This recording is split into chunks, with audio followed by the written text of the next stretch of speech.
All right, fellas, as promised, we got back from Pensacola, went to the junkyard. Um, I got a couple things. This is a caliper for a new edge car. They're aluminum and a lot lighter than the steel that come on the like 94, 95 Mustangs. Well, actually up till 98, I should say.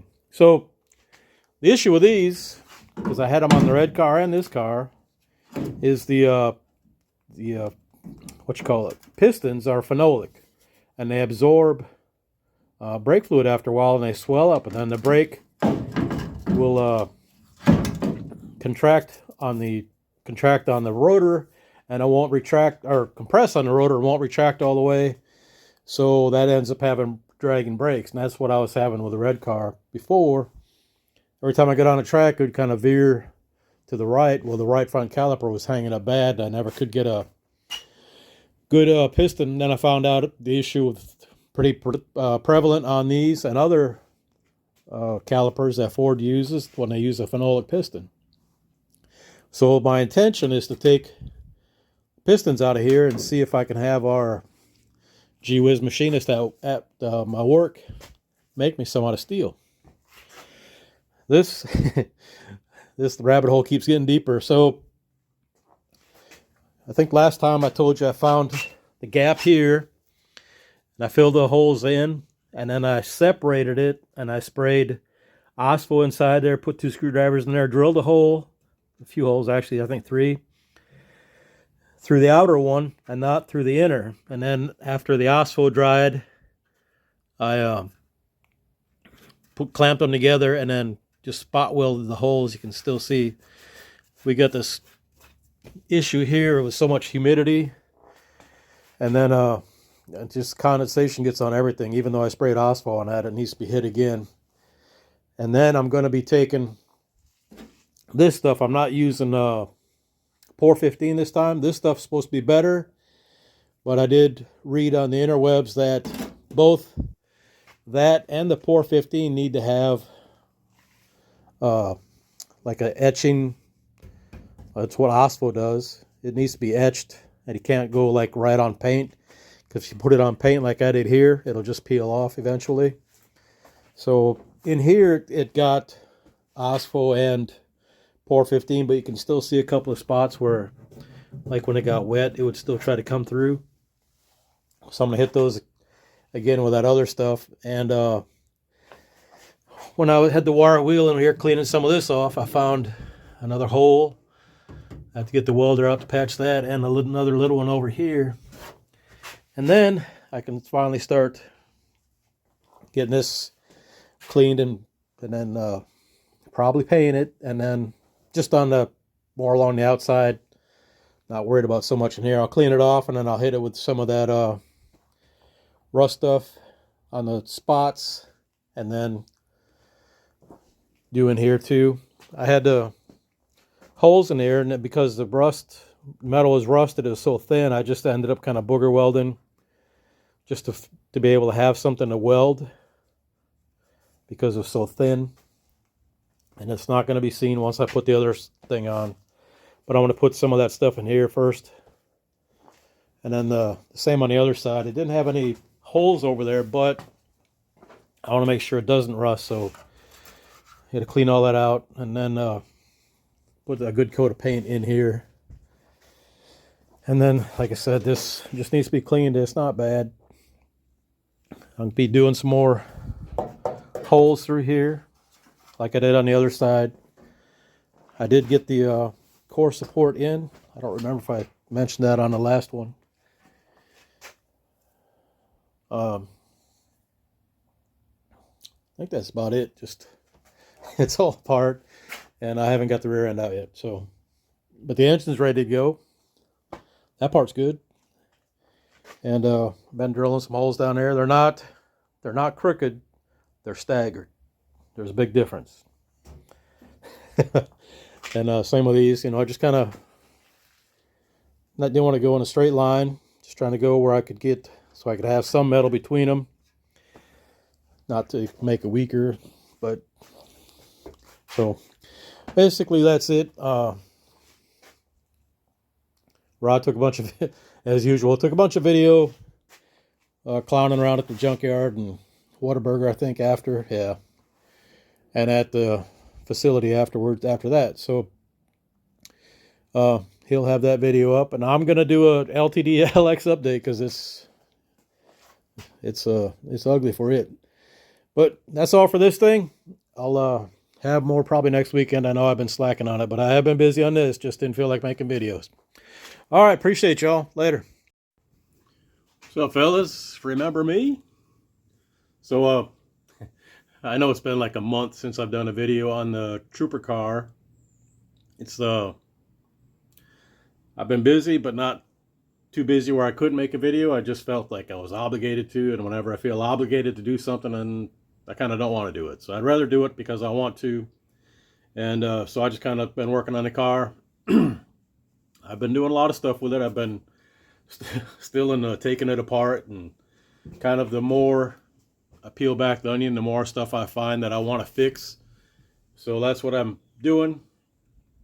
The long-term objective is to get some weight out of the car. You know, number one, I'm not going to like wholesale cut whole things off. I still have to get in the doors. Hopefully I can get some weight out of there. I've been drilling holes with a hole saw. And those things, I did the math on them. There's your science for the day. A 1 1/4 hole saw makes, you know, your little donut. That's like I need like 7 or 8 of them to get an ounce. So I figured, well, shit. By the time I have to do, what was the math? Like around 100 to get a pound out. I said, I don't know if this is really worth it or not, but every little bit helps. I think it adds up. You know, every piece that I take off the car, I look at how can I get weight off of this. You know, even if I take, the thing weighs 2 pounds and I take a couple ounces off of it, you know, it kind of adds up. It's all cumulative. So without further ado, let me show you what I've been doing on here. All right, so in the car, that's kind of yellow, huh? So anyway, I just wanted to get a coat of paint on stuff because they had just like the primer, and I fixed all the sealant that was lacking over here. I kind of imagine that on the assembly line, you got a guy on each side, and the guy that was putting the sealant over on this side was having a really bad hair day. So he missed a lot of spots, so I got him fixed up. And then probably, hopefully in the next week or so, I'll get some real paint. This is just like some Rust-Oleum. I had a gallon of, or a quart of white, and I had a little bit of yellow. Or no, it wasn't white, it was almond, I think. So I mixed it up, and this is what I come up with. So this is the actual color it's going to be. That's a cream color. It's what the Trooper cars were on the back. Anybody seen a Florida Highway Patrol car? They're black on the front, and then on the back they have this. This is cream. And then this is almond out of a rattle can. That's like the closest thing I could find to it. So that's what it's going to be, the whole car.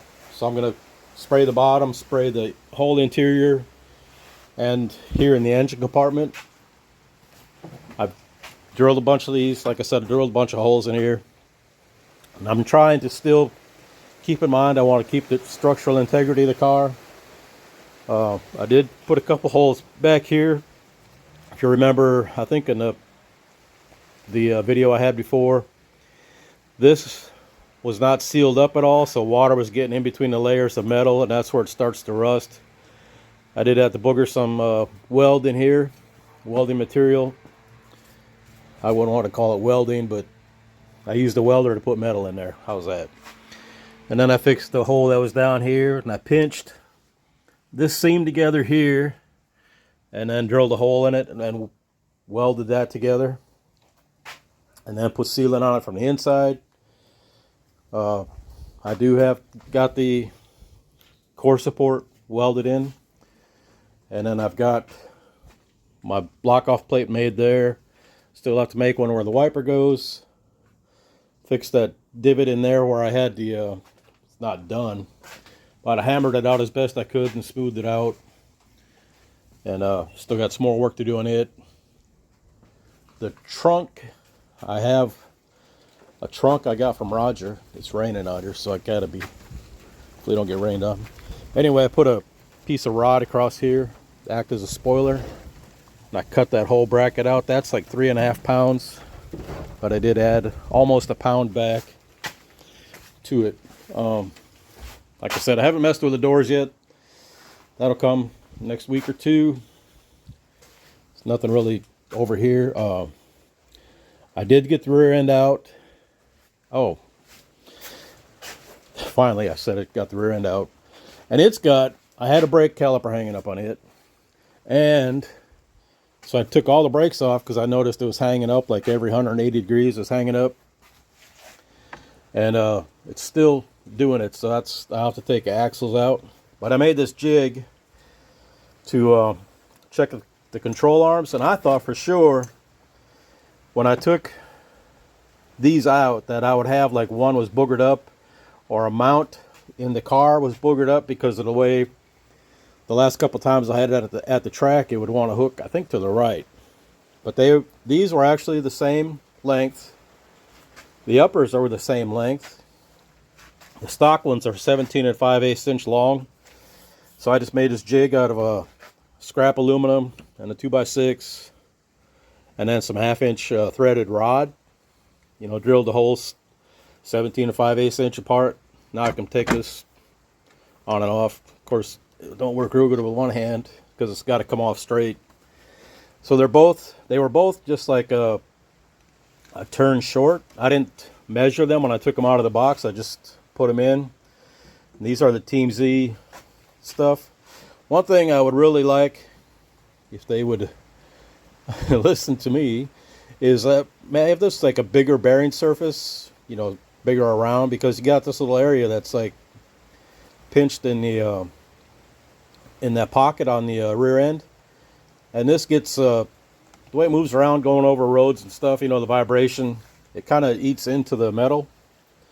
So I think if they had like a bigger surface area here, that would be helpful. If I get some of these again on like a street car, I might buy that Street Beast kit that he has. I've seen a lot of guys that have run it that've been in the low 1.4s and the high 1.3s with it pretty regular. So I think on any other car I buy a set from Team Z, I'm going to run those on it. These are Pirates SVO heads. I'm going to go wrap those up later today. We're supposed to have some bad storms rolling in, so that's what I'm going to do this afternoon. So that's really all that's been going on. I'm still in the process of cleaning the underside. Like I said, I think I'm about done with the holes in the car. You can see in the back, across the back, that part. I didn't really want to take a whole lot of weight out of the back end of the car behind the axles, but just kind of look around for spots to find where the seatbelt mounts over there. It's still pretty solid. It didn't kill the structural integrity. I didn't get crazy with it. I could have, obviously I could have, but I chose just to try to be conservative with it, not give away any of the structural integrity of the car. And I've also got a thing called the dimple die. It's supposed to be here on Tuesday. It's a two-part thing that kind of squishes together and puts like a little bevel around the lip of these. I'm not sure it'll fit in all of the different holes I made, but you can buy them in different sizes. I got them on eBay. I think it was like 40 bucks. I tried a ball peen hammer, putting it on here and tapping it, and all they did was just kind of collapse the metal. So, oh, here it is. This is what I found at my work. I thought, man, this would be great. This was down in the machine shop. It's like from a lathe, I think. But anyway, I thought I'd whack that, and it would cave in a hole a little bit, give it some, make it a little stiffer. But it just, like I said, it just caved in the whole thing. So then I found the dimple dies, and so I got one on the way. And once I get it, I'll do a little video on it, show you how it works out. So that's all for this. Appreciate y'all. We'll catch you on the next video.